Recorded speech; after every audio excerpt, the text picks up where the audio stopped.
I encourage you to focus on this verse. It's time for revival. As my soul sings, His presence brings refreshing and comfort and joy. Selah.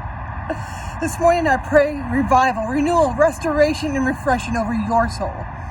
May your heart and mind find rest in His perfect peace.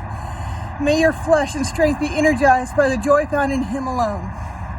May your joy and your hope be renewed as fresh revelations of Jesus remind you of His goodness and His faithfulness. Now let's focus on Isaiah 38:16, which reads, Lord, use this hard time to make my spirit live again. Help my spirit become strong and healthy, and help me become well. Help me to live again.